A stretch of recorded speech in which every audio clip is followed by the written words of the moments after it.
Hello and welcome to the New England Job Show, a show produced by job seekers for job seekers. Now, in these difficult economic times with unemployment at a historic high, the unemployed have to deal with many more problems than just finding a job. Foreclosure, debt, credit, these are all issues that rank high on the list of woes facing those laid off. Our guest today is an expert in helping consumers protect their rights and interests, and she's here to share valuable advice with us today. Welcome, Barbara Anthony, who is the Massachusetts Undersecretary of the Office of Consumer Affairs and Business Regulation, known as OCABR, for the Patrick Murray administration. She is one of the state's most well-known consumer advocates and a highly respected public interest lawyer. She has served as Executive Director of Health Law Advocates, the Boston-based nonprofit law firm dedicated exclusively to healthcare issues. From 1999 to 2007, Barbara was Regional Director of the Northeast Regional Office of the Federal Trade Commission located in New York City, where she directed consumer and competition advocacy and law enforcement efforts.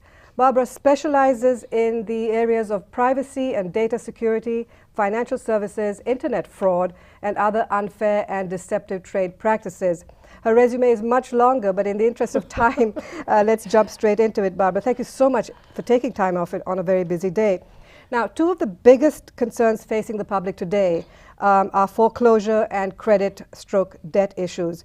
Can you give us an overview of the foreclosure situation in Massachusetts? Thank you for inviting me. On behalf of Governor Patrick and our Office of Consumer Affairs and Business Regulation, we're delighted that you all reached out to us. Thank you. We have a foreclosure problem in Massachusetts. I don't think it makes anyone feel any better to know that we're probably not as bad off as most of the states in the country. I mean, when you're unemployed, when you're facing foreclosure, it hurts, it's bad. It doesn't matter that, you know, we don't have as many as some other states. So, but with that said, we're attacking foreclosures on a number of fronts.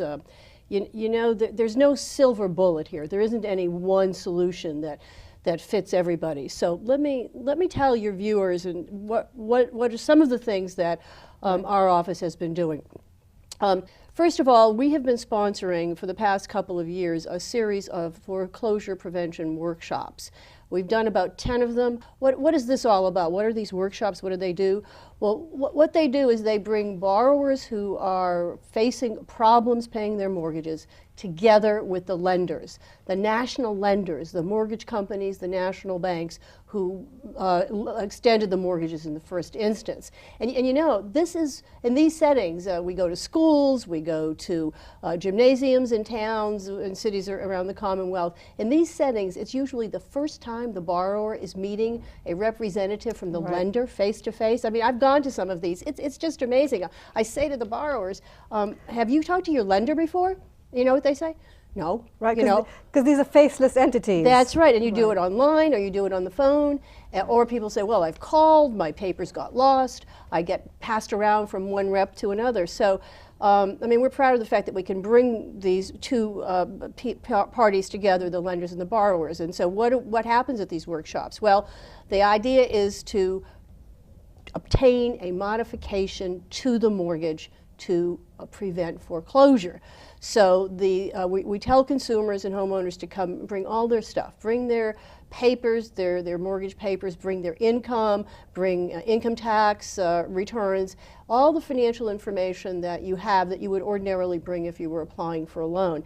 And what these lenders will do, and again, these are you know, your big Wells Fargo, Chase, Bank of America, Carrington, Bank One, the national lenders, American Home Mortgage Company, they've all been willing participants, by the way, in these foreclosure workshops. So they come and they have online access to their own databases at these workshops, and they're able, in some instances, to give temporary relief. In other words, a provisional modification.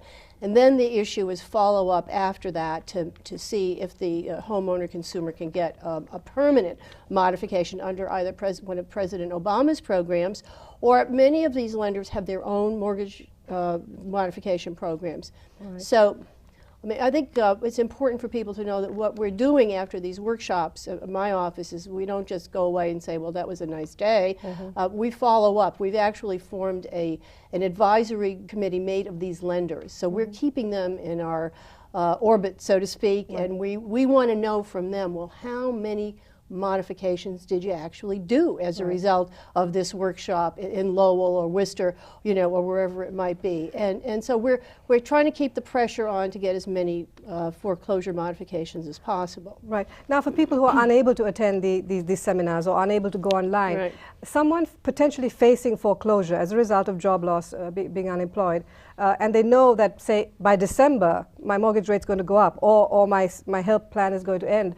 What steps should individuals be taking to preempt this situation? Well, we are talking to these lenders about what about the unemployed? What kind of special programs do you have with respect to unemployed people? And they're all over the place. You know, they have like some have a 3-month forbearance, some have a 6-month forbearance. But we're raising this issue all the time with them. But my advice to consumers is very simple: call now. Right. Don't wait until there's a problem. You know, let the lender know right away that you may be facing unemployment, or if you are unemployed, don't wait until you get behind. Indicate a willingness to work with them and seeking some kind of, you want to ask for forbearance, you want to ask for a reduced monthly payment if you can for a period of time, but don't let them have to contact you first. Right. You should reach out.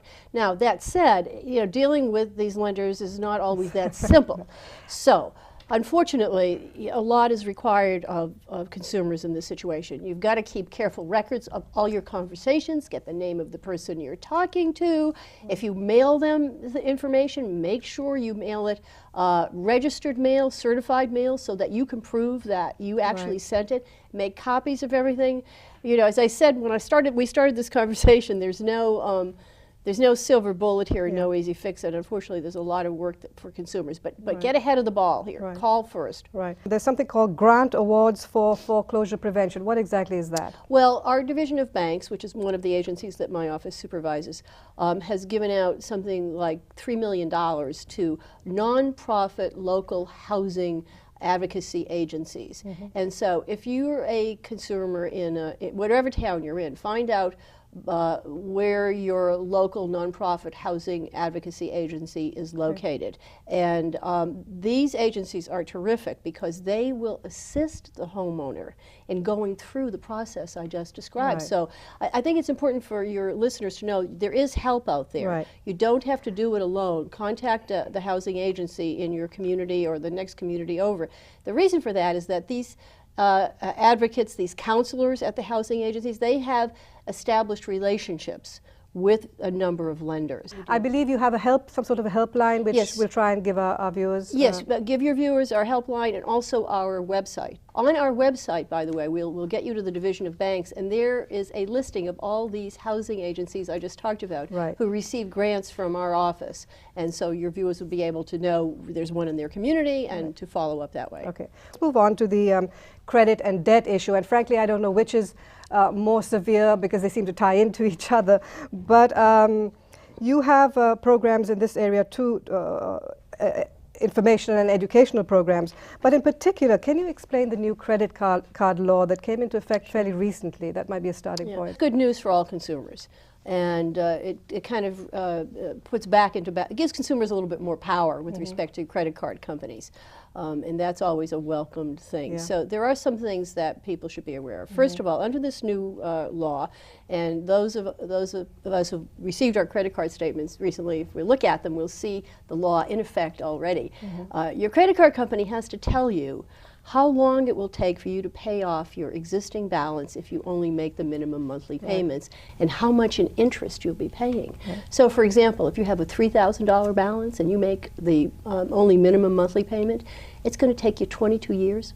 Wow. And you're going to end up paying $6,000 total on that $3,000. But that's great information. I mean, if you want to do that, you can do it. Probably not a wise way to spend your money, but it's education. It's enlightening people. There are some other good rules that come with this law. For instance, the credit card companies have to give you a 45-day notice before they can raise your interest rates or your annual fees or a number of other fees. Your bill has to come 21 days before it's due.